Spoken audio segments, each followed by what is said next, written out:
What's going on, my trainer club? We have the Lapras raid day coming on Saturday to Pokemon Go. So what I'm gonna do for you today is break down the top tips to help you maximize this raid event. So you know what time it is. Welcome to the trainer club. Here we go.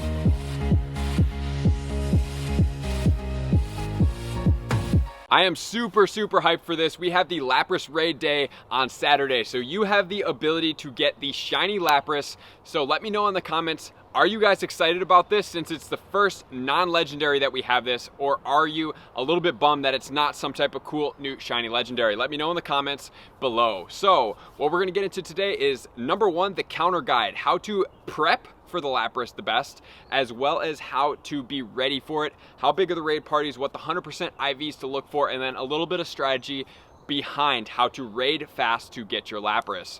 So before I get into this, I just want to note for the time zone, it is going to be Saturday for everybody from 11 a.m. until 2 p.m. So you have a 3-hour window. They're calling it a raid day, but it's really a 3-hour window. For only Asia Pacific, it is going to be on Sunday for you guys from 11 to 2 p.m. All right, so for the prep, we're just gonna go over a couple real quick raid tips before we get into the counter guide. Number one, you're gonna get 5 free raid passes. So take that into account and kind of map out, as far as the Moltres day, the Zapdos day, and the Articuno day, how many raids did you do? And if you're gonna be doing a competing amount or something like that, make sure to have all those raid passes bought out beforehand, because you do not want to be raiding and then having to go and try to start deleting items while you raid. That is a no-no. You want to have all the items. So if you need to buy 2 boxes, have 40 raids and you get 5 free passes, then you will have 45 raids. So I don't know how many people are gonna do much more than 50. That'd be pretty impressive. But if you do, come back in here and let me know. I would love to see that. And then the second thing I want to make a note is make sure to go into the place with the downtown areas and make sure to have them mapped out. Like, okay, we have to go from this one to this one to this one. There's 5 gyms here, there's 4 gyms here, there's 5 gyms here. This is the route we're gonna take. Everybody get into a car if you're trying to do a decent amount of raids, and then go from there. You want to be in a car, you want to have all the accounts together so you don't have to wait for cars to get there, wait for people to walk from places. Have a tight-knit group, be in the places you want to be, have your eggs ready if you're going to be egging, because this is going to be a great time to get some XP, as well as have some friends set up that you're going to be popping with best and ultra friends, so that during this time window you guys can be on eggs, be on star pieces, because we also have the catch raid XP and the catch Stardust XP as the bonuses. So make sure to have those things going so that you can maximize this event. So you need the star pieces, you're gonna need 6. You need the lucky eggs, you're gonna need 6. And then I would also incense at the same time. Why not have the gotcha running in the background? And then there's 2 other things I want to point out. One, if it's an EX gym that is active, it is not going to have a Lapras raid. If you know that there's an EX raid coming somewhere in your route, have that planned out. The other thing I want to make sure you guys know, obviously, is that shinies are obviously 100% catch rate. So make sure to give those guys a Pineapple Berry so that you can get 6 candy, as well as making bag space. And I'm going to drop the Make Bag Space video on Friday this week so that you guys can have the questions I ask myself before I transfer, before I'm ready to make bag space, because we have a lot of awesome events coming up. I do not want to be crowded at GoFest. I want to have a plenty amount of Pokemon to catch so that I don't have to be like, man, what do I delete for that I just caught from GoFest, because I don't know and I'm not prepared to do what I need to do with 500 spaces. And you want to catch as many of these as you possibly can, because he's getting the Legacy Ice Shard Ice Beam moveset. So if you want to TM off this, you can, but get these guys, and then you can always save them for lucky trades, special trades. So the goal is to get as many shiny Legacy. Like I told you in my shiny video, shiny Legacies are a great trade leverage. You want to have these Pokemon. So this guy being a shiny potential that you can get with Legacy movesets is going to be a very potent Pokemon.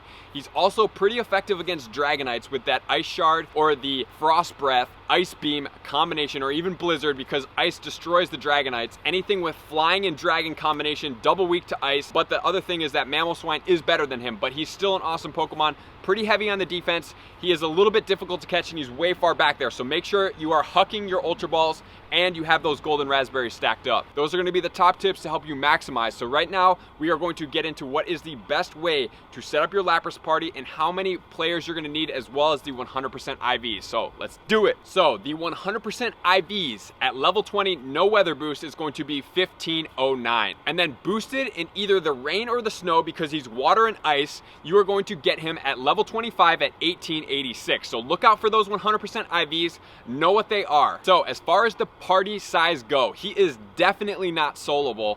I don't even know if he's duelable depending on his moveset. He's a pretty tanky Pokemon, so what I would recommend is doing with at least 3 players, and if you have 3 players, you are going in with pretty strong players. Ideally, you're going to have 4. Ideally, you have more than this so you can take down these Laprases fast. He's a tanky Pokemon.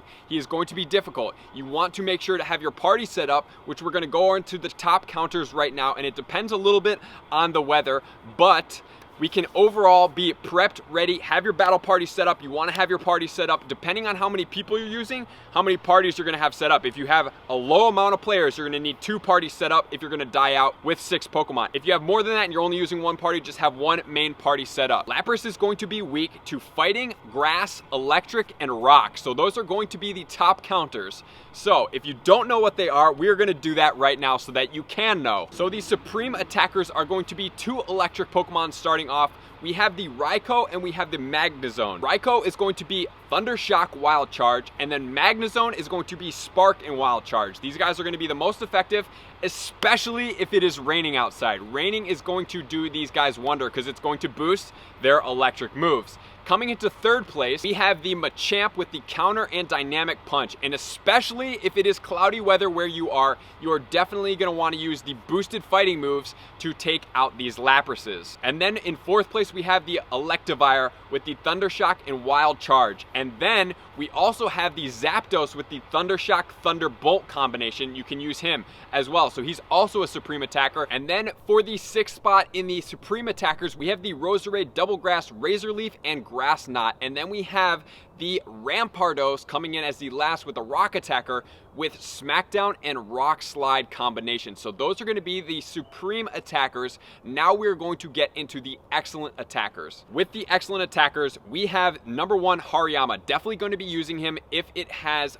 cloudy weather, but the Machamps are first, Hariyama fighting second with Counter Dynamic Punch. And then we have the Luxray with the Spark and the Wild Charge coming in second as an excellent counter. And then we have the Breloom with the Counter and Dynamic Punch as well. And then we have a bunch of good counters. So these counters are going to have a little bit higher time to win, but if you have big parties and you have these guys, you can utilize them. Number 1, we're going to look at the Leafeon. First time mentioning because it is now out. We have the Razor Leaf Solar Beam combination. And then we have the Venusaur with the Vine Whip and Frenzy Plant combination. And then after that, we have the Sceptile with the Bullet Seed Frenzy Plant combination. And then we have the Toxicroak, definitely a cloudy weather boost, with the Counter Dynamic Punch. And then the Mewtwo with the Psycho Cut Thunderbolt. And then we have 2 more. We have Smackdown T-Tar with the Smackdown Stone Edge, right? That's why I call him Smackdown T-Tar. Then we have the Alolan Geodude. Awesome, love seeing him in here with the Rock Throw Wild Charge combination. And then there's a couple honorable mentions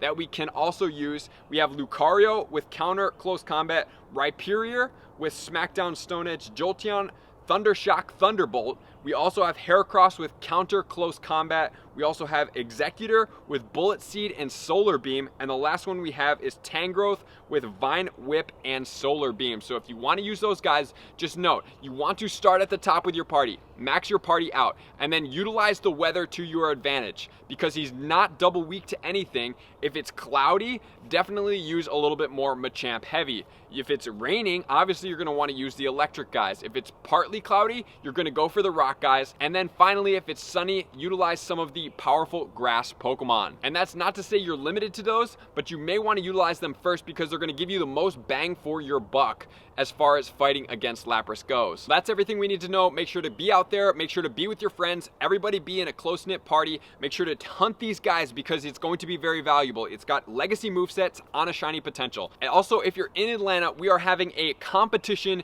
to be able to win a 5-foot plush Snorlax. So the 5-foot plush, you can check out my Facebook page, The Trainer Club on Facebook. That is going to be where we are going to be hosting it. SMV, come out there, try to win yourself by getting the most shinies in a day. 1509 level 20, 1886 for the boosted level 25. You want to stay out there, have your party set up, make sure to have your bag cleaned out, make sure to have enough revives, even though you're going to be getting enough revives during the entire time. The other thing you want to note is make sure to have all your raid passes bought, make sure to have your party and your people set up in the same location so you can go there, you can maximize, you can get as many of these Laprases, you're pineapping all of the ones that are shiny because you're going to get 6 candy and then save them for luckies. Honestly, these guys are going to be great lucky trades even if they're not shiny. So save as many as you possibly can and Also, make sure to have some fun while you're out there catching those shiny Laprases, because they're one of my favorites. So I appreciate you guys being a part of the Trainer Club. Hit that sub button. I'll see you out on that next video. Peace.